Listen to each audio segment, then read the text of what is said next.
イトはバージョン 1.3 で実装された限定 S ランクの撃破エージェントです。味方のエネルギー消費によって式と呼ばれる特殊リソースを貯めた後、豪快な百列パンチ、通称オラオラを繰り出すことで超強力なサポート効果をチームにばらまきます。一部界隈では KOF シリーズの K ダッシュリスペクトのキャラではないかと言われていますが、真相はいかに。クレタは稼働初期から存在する高上 S ランクの撃破エージェントです。ナンバーワンのブレイク倍率、高水準のダメージ倍率、優秀な回避反撃モーションを備えたボス戦に強いキャラ、そしておそらく10割の人が存在を忘れているコアスキル、チーム全体の連携スキルのダメージプラス 70% はライトのサポート効果と重ね掛けすることで特大ダメージを叩き出すことができます。今回は連携スキルを最大限に活かすべくライトクレタをダブル強行型に仕上げました。2人がかりの爆速ブレイクからの強行型2名から繰り出される必殺級の連携スキルで悪しきエーテリアスたちのシシルイ類を築き上げていこうと思います。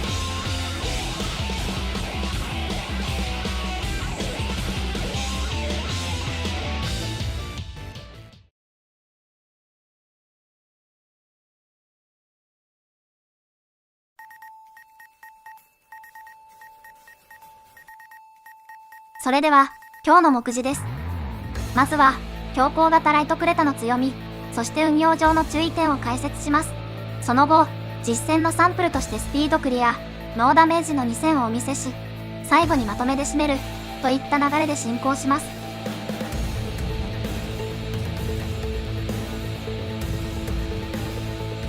強行型ライトクレタの強み、1点目はお互いの欠点を補えることです。ライトの強みは優秀なサポート能力です。波の支援キャラでは太刀打ちできないほどの優秀なバフを持ち、バフが強すぎるせいで本人の攻撃でも火力を出せてしまう超人、裏からサポート、表でアタッカー、どちらもいけるオールラウンダーと言えるでしょう。さらにライト持ち武器を装備させると、ただでさえ凶悪な効果に会心ダメが上乗せされます。発動条件も緩いため、ライト使いならぜひ装備させたいところ。全方面に強いライトですが、強いて弱点を挙げるなら撃破エージェントの割にブレイク力がそこそこ止まりな点です。当然ですが、これはビルドを強行型に組むと目立つところ。また式の回復が仲間のエネルギー消費に依存しているのも欠点と言えますね。クレタの強みは技のスキル倍率の高さ、そしてそれを由来とするブレイク速度の速さです。ダメージ倍率、ブレイク倍率ともにトップクラスの性能を誇る最強回避反撃、ダメージ 1500% オーバーの強化特殊スキルなど高倍率の主力技が揃っています。ここにコアスキル、強化特殊スキルのブレイク倍率プラス 60% が乗り、恐るべきブレイク速度と相なるわけです。またこれは2突前提ですが、クレタは強化特殊スキルにエネルギー回収効果がつきます。これにより猛烈にエネルギーを消費し、一気に大ダメージを与えることが可能です。しかしこの強さはあくまでも基礎となるスキル倍率の話。クレタの弱点はそれらを強化する自己バフ、サポート効果が弱いことです。一応口述する連携スキルのダメバフがあるものの、タイミングが限定的のため扱いづらさは否めません。様々なバフ、デバフが群雄割拠する全0回において角性能で勝負する悲しみのフィジカルモンスター、それがクレタなのです。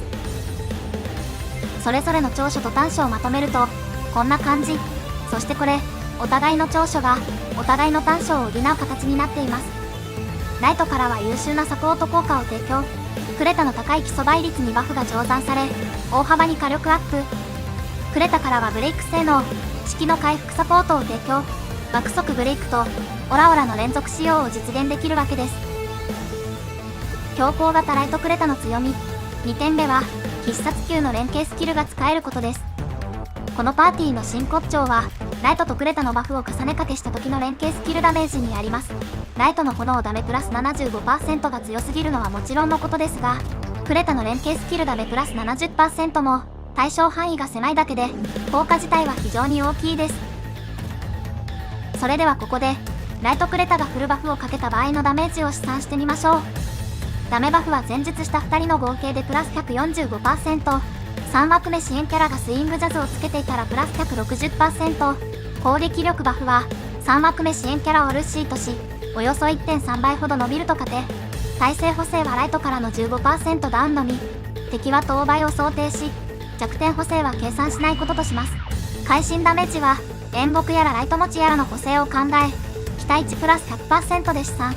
最後にブレイク弱体倍率を 200% とすると、連携スキルのダメージは驚異の15倍に到達します。約10秒弱でブレイクした後、ゴリゴリに鍛えた2人の火力担当から15倍の連携ダメージが飛んでくるのです。そしてその後おまけのブレイク弱体時間が待っていると、まさにロマン砲という名がふさわしい必殺級の連携スキルです。ちなみにフルバフをかけるまでのタスクリストがこちらです。どちらかといえばクレタの方が仕事が多いですね。とはいえあんまり難しく考えすぎるとプレイが鈍るため、フルバフにこだわりすぎず自然体で戦うのがおすすめ。普段はクレタで戦って士気が溜まったらライト突撃、やることやったらすぐ引っ込む、これだけ考えていれば大体 OK です。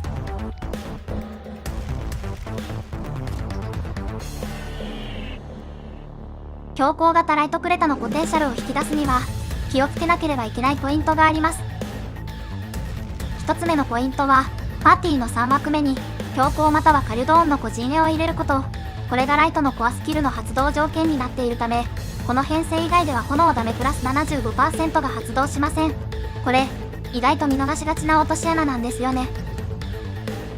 3枠目候補としては手軽に入れられるルッシー、安定のシーザー、火力のバーニスでしょうか。私の動画ではルッシーを使っていました。だんだんライナーからのクレタ突っ込ませるのが気持ちいい。あと3枠目に11号を入れてトリプル強行型ってのも考えられますね。なんだこの血の気の多いパーティーは。いやさすがにちょっと偏りすぎか。やったことないけどロマンの塊みたいな編成は気になるので、そのうち試すかもしれません。ちなみにクレタのコアスキルはライトで発動するため何にも気にしなくて OK です。2つ目のポイントはパーティー全体の攻撃力を上げること。繰り返しになりますが、このパーティーの主要なダメージ源は連携スキルです。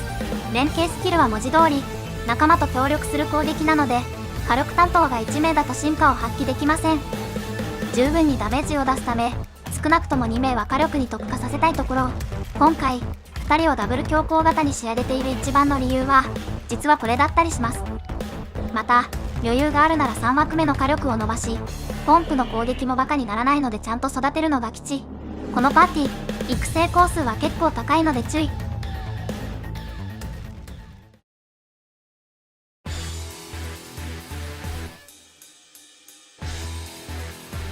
ここからは実戦です。1戦目はスピードクリアを目指して戦います。対戦相手は妖怪カイカリのデッドエンドブッチャーです。既存動画の後付け解説であることをご了承ください。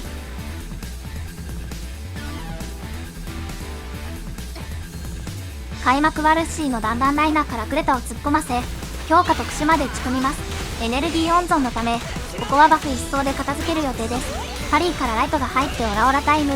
そのままブレイク。聖エレニーは連携スキルが2段なのでダメージはいまいち振るいません。内村氏はライトの強化スキルクレタのヨーロ消音で取っていきます。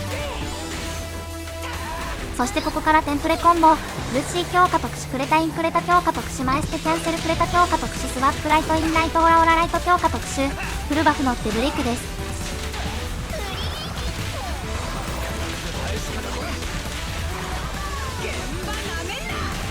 微妙に残った HP はクレタのヨーロ消音で削りつつ、そのまま下へ切りにこうしてエネルギーを貯めます。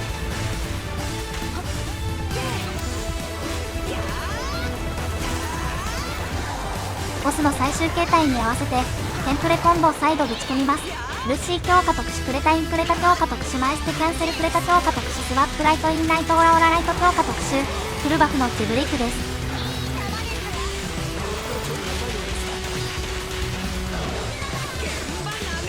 あとは集結から下に残ったエネルギー吐いたりしてボスの HP を削り切りましょう。相手がブレイク中であればクレタ強化特殊スキルで当倍25万ダメージ、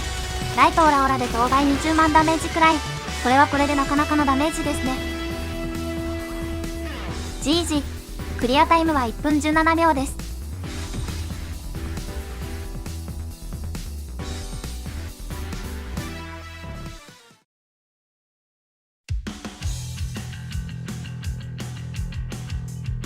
2戦目はノーダメージを目指して戦います。対戦相手は当24階のトラキアンです。本解説動画向けに撮った新規動画です。開幕ルッシーの弾丸ライナーがゴーゴーとなり、クレタが先陣を切っていきます。とりあえず一つ前の回で余らせてきたエネルギーを適当に使ってブレイクを取ります。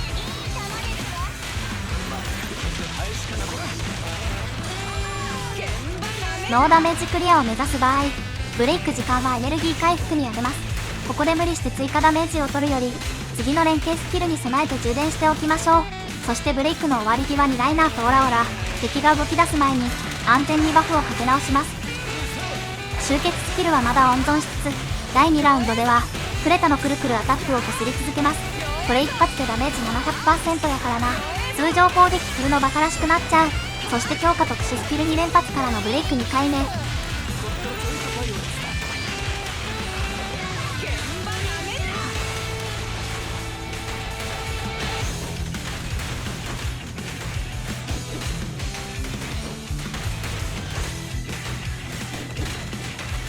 さて、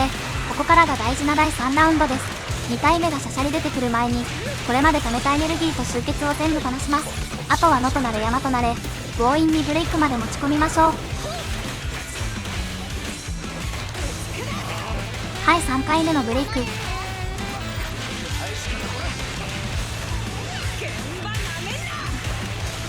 あ、ちょっと足りない。横にいる中ボスの接待以外に期待して無計画にライト突っ込ませます。よっしゃ、トラキアン撃破。あとは消化試合なのでノーダメクリアの感想でも、ブレイクの速さのおかげで敵の動く時間が短く、なかなかに安定して戦える印象です。パーティー3枠目をシールド持ちにすればさらに安定するでしょう。あと、これは私だけかもしれませんが、ライトのオラオラ中に敵の攻撃を避けるのって難しくないですか？私、こればっかりはどうにも苦手で、ノーダメ前提だと安全な時にしかオラオラしなくなります。というわけで GG、クリアタイムは1分49秒です。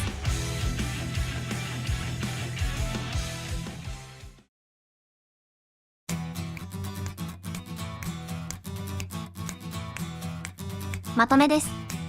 強行型ライトクレタの特徴を一言でまとめると、破壊力、2人がかりの爆速ブレイク、連携スキルの驚異的な火力は他のパーティーでは味わえない爽快感があります。あと、画面の音もめちゃくちゃ派手でうるさいです。バトル中に使う火薬量ランキングでは間違いなく1位です。デメリットは、編成やら育成やらがとにかく大変です。同属性2人分の強行ビルド向けドライバー揃えるの超きつい。メインステが合っていればサブステはこだわらないくらいの姿勢でいた方が精神衛生上よろしいかと思います。あと、ここからは完全に余談ですが、私は以前、強行型クレタという解説動画を投稿していますので、今回のパーティーとの運用方法の差も追記しておきます。大まかに違いを説明すると、強行型クレタは回避反撃でブレイク取って強化特殊スキルでダメージを与えるパーティーです。強行型ライトクレタは強化特殊スキルでブレイク取って連携スキルでダメージを与えるパーティーです。一見して似ているようでエネルギーの吐きどころが違います。試される際にはご注意ください。以上で解説を終了します。皆さん、お楽しみいただけたでしょうか？最後に、今回私が強行型ライトクレタを試すに至ったその経緯について少し話したいと思います。まあ、経緯といっても大したことはなく、要するにネタです。あんまり注目されていなさそうだったし、じゃあ私がやってやるかと。それにもともと私はクレタをダメージブレイクどっちも出せる両党アタッカーとして運用していたため、以前から対となるサポートキャラが欲しかったんですよね。そしたら大つらい向きのイケメンが来ちまったよ。ああ、モノクロームの消費が止まらね。ただ実際に使ってみて想像以上の馬力だったので、私は大満足です。では本日はこの辺で、ご視聴ありがとうございました。